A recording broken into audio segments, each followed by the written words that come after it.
What's good, YouTube? It's your boy D Money here, back with another banger reaction, man. And today I have here for you guys Savages from the Six, Wassi. Hey, this is a requested video. I'm guessing this has something to do with the Toronto rappers. You know what I mean? What's going on in the streets? What's going on in the rap industry down there? But yeah, man. Before we start this video, guys, make sure you like, comment, subscribe. A lot of you guys are watching the vids but aren't subscribed. Go ahead and hit that subscribe button to help support the channel. Also, let's try to get 20 likes in this vid, man. We've been grinding, we've been putting in work, you know what I mean?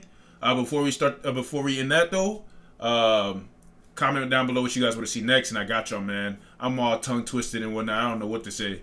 But if you guys want to check out the original video, we'll be down in the description below. I ain't gonna hold y'all too much longer, man. We're gonna get right into it. Let's see what they talking about in Toronto, man. Let's see what they talking about. Wash gang, my niggas super sad, we be wash gang.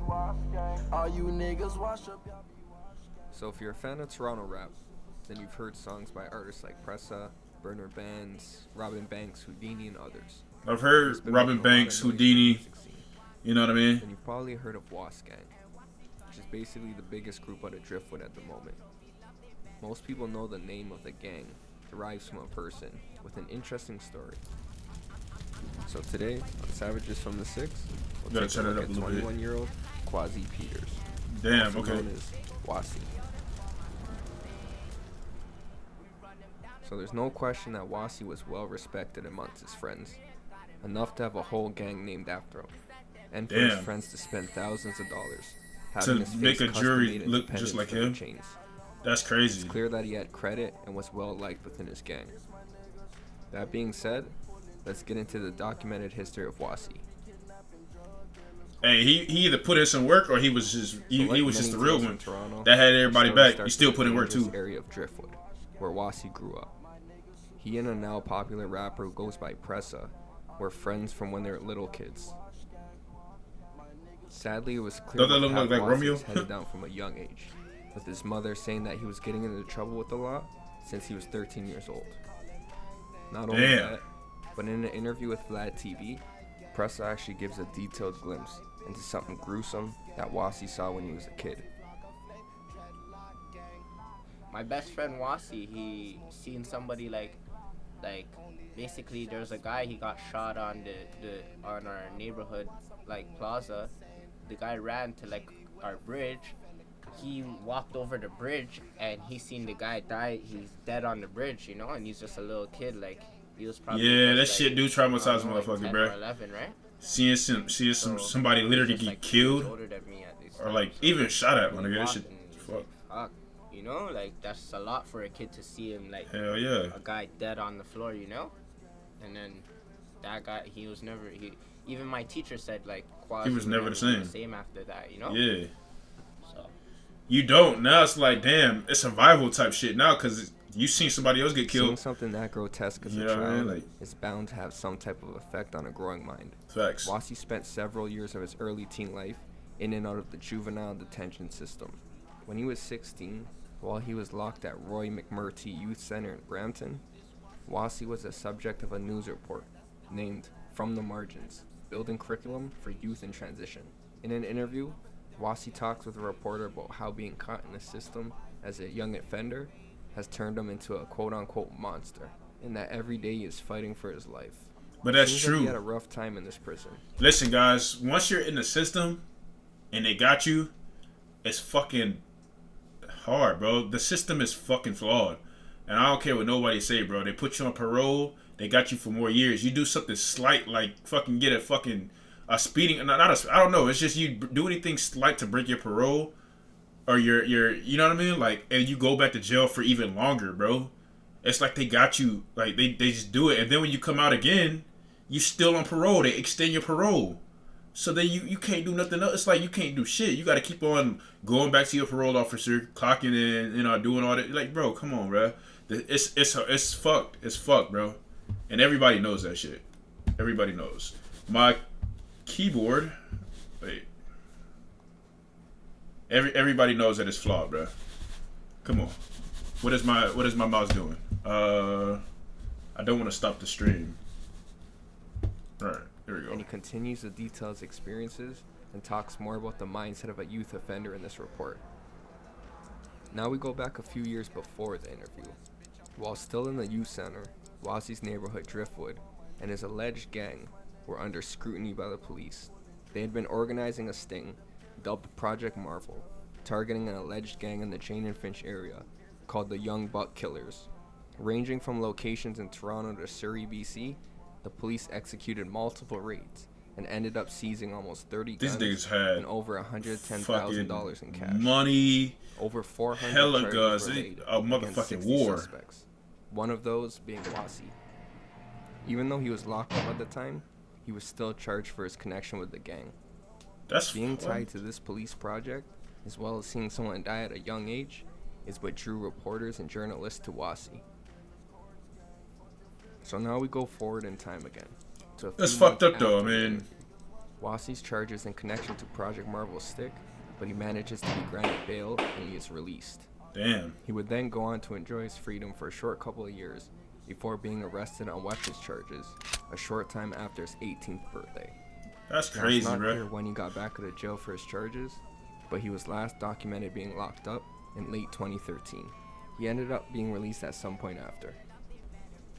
So now things become heinous in the story.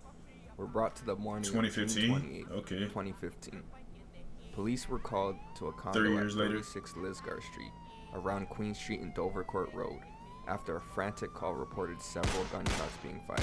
Damn. When emergency crews arrived, they found two men deceased in the unit on the 22nd floor, suffering from obvious trauma. They would later be identified as Abdiweli Abdullahi and Muhammad Diri, both aged 26.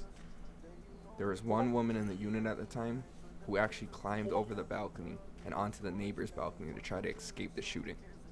Did she? Now, this woman wasn't cooperating with police, but their investigation still came She up got with away two with the shit. suspects. Damn. 23-year-old Kamal Hassan and Kwasi Peters were named as the suspects, and the police issued Damn. warrants and put out wanted posters for their And arrest. you know they coming for you. Less than a week after the double murder, Kamal Hassan voluntarily turned himself into police.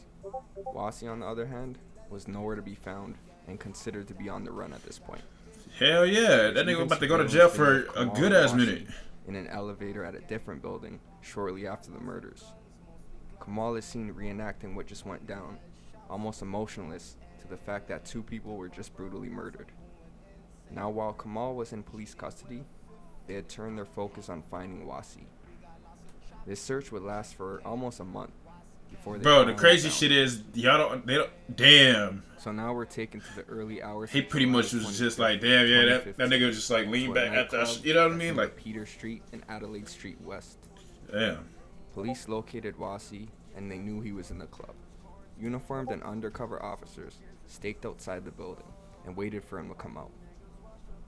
Once Wassi was outside, they surveilled him and watched as he walked through the parking lot and got into his car. This Then is they when went the on police fucking. were ready They to went on a make their chase. arrest. A bunch of cruisers swarmed in and blocked off the entrance of the parking lot.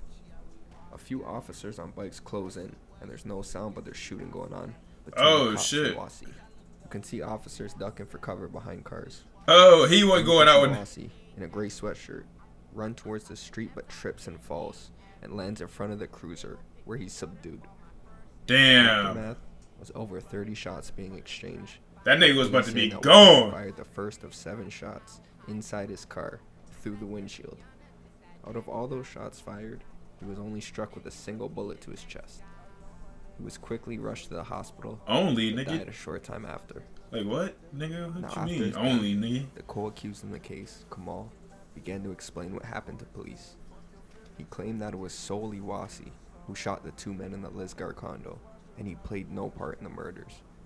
He said he feared Wassi and stuck by him after the shooting because he didn't know what he might do.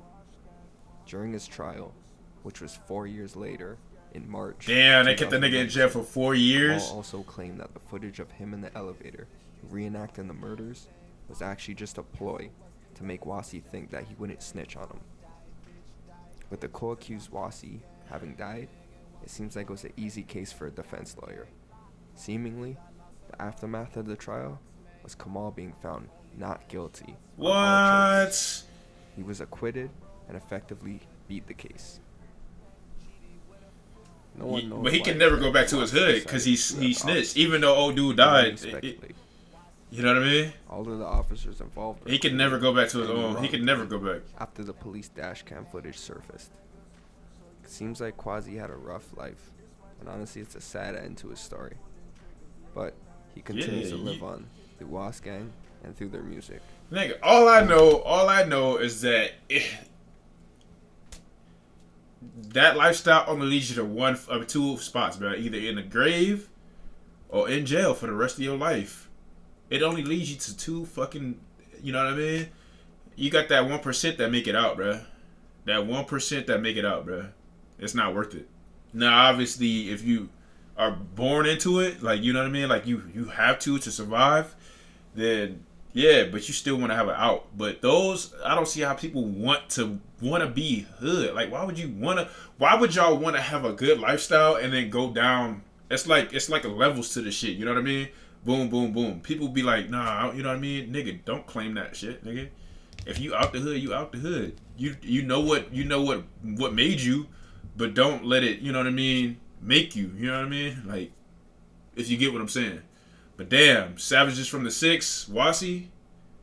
Hey, there's so many gangs in all around the world, man. But I just did not know that, you know, Canada was like it was, man. They be out there wilding, bro. They be out there wilding. But if you guys enjoyed that video, man, let's try to get 20 likes on it. I got the pranks, I got the vlogs, I got what you need. Yes, you. All you need to do is subscribe to me. I'm out of here, man. Peace.